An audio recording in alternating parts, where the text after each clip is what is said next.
एक सेठ जी थे, उनका नाम जपने में इतना मन लग गया कि दुकान दौड़ी, सब चौपट हो गई।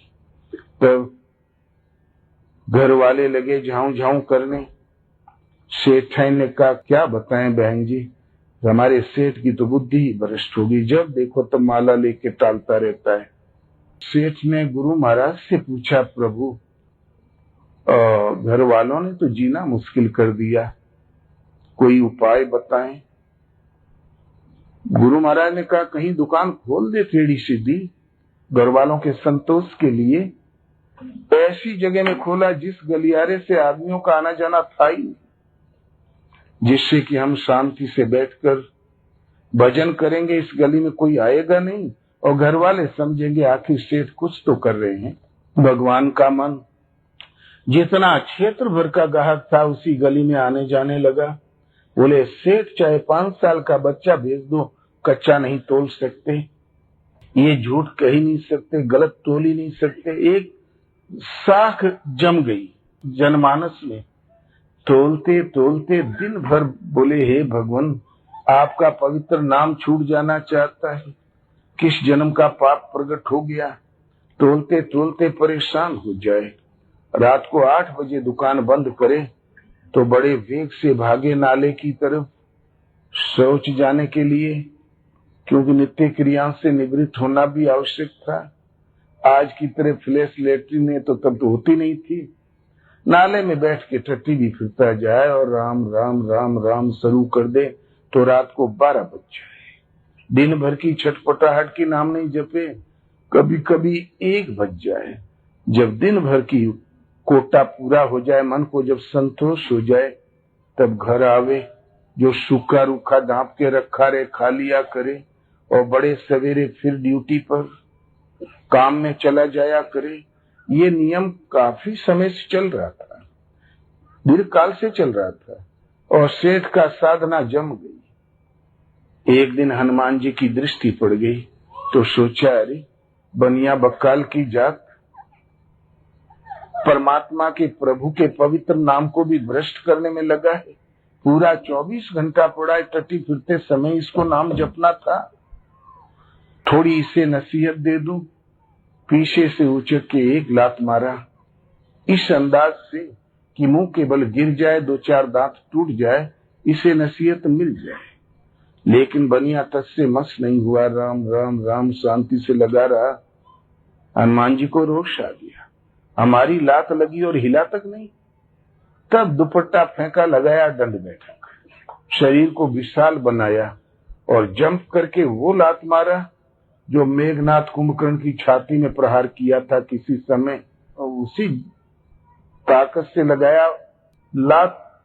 बनिया तुझसे मस नहीं हुआ, राम राम राम शांत लगा रह गया। तो प्रेरक रघुवंश विभूषण, तुरंत हनुमान में प्रेरणा हुई, अरे कहाँ कुपात्री को छू दिया, ले हम भी अशुद्ध हो गए। और भगवान के सेवा में तो देर हो जाना चाहती है। हनुमान एक ऐसे सेवक थे, कभी देर हुई ही नहीं। अर्धरात्रि को आदेश मिला, सूर्य उदय से पहले संजीवनी लाओ, तो पहले पहुंचा दी। तुरंत दौड़ के डुबकी लगाया सरयू में, पवित्र हुए और पहुंच गए सेवा में। पूरा महल झनझना रहा था, आह आह कर रहे थे राम जी, वैद्य डॉक्टर सब असफल। तब हनुमान पहुंचे, प्रभु ऐसा कौन सा रोग हो गया। बोले, अरे हनुमान जी पूछो मत, आज लाती लात हम बहुत मारे गए। हनुमान जी तुरंत गर्म पड़ गए, बोले, प्रभु अब सृष्टि में वो जिंदा ही कौन है जो आपके ऊपर लात उठावे, आप बता भर दे, मैं अभी सफाया कर देता हूँ। तो बोले, अरे हनुमान जी आप ही ने तो मारा था। बोले, प्रभु इतनी बड़ी भूल और इस सेवक से कैसे हो सकती है। बोले, क्या उस बनिया को मारा था। बोले, प्रभु आपको कैसे लग गई।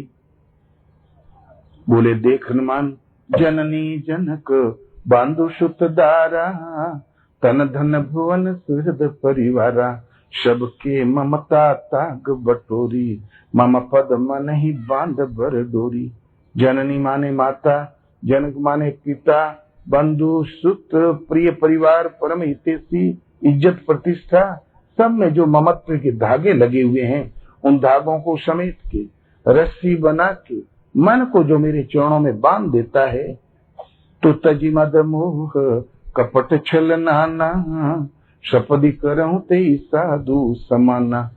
ऐसा सज्जन मेरे हृदय में कैसे निवास करता है, जैसे लोभी के हृदय में धन निवास करता है।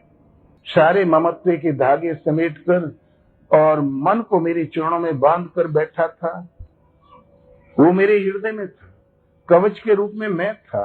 आपने जंप कर करके जितने प्रहार किए मुझी को झेलने पड़े, कमर तोड़ डाले। वो कहते हो किसने मारा? तब तुरंत हनुमान भाग के गए और सेठ के पास और बोले, सेठ तुम धन्य हो, तुम भाग्यवान हो। तो अब सेठ का ध्यान टूटा, देखा हनुमान जी खड़े, तुरंत साष्टांग दंडवत चरणों में किया, लेट गया। बोले, प्रभु आप कब आए? बोले, अभी लाती लात मार गए, नहीं देखा था? बोले, नहीं भगवान, आप आते और मैंने उठता दंडवत नहीं करता, भला ऐसी भूल कैसे होती? क्षमा करें प्रभु, हमें नहीं मालूम।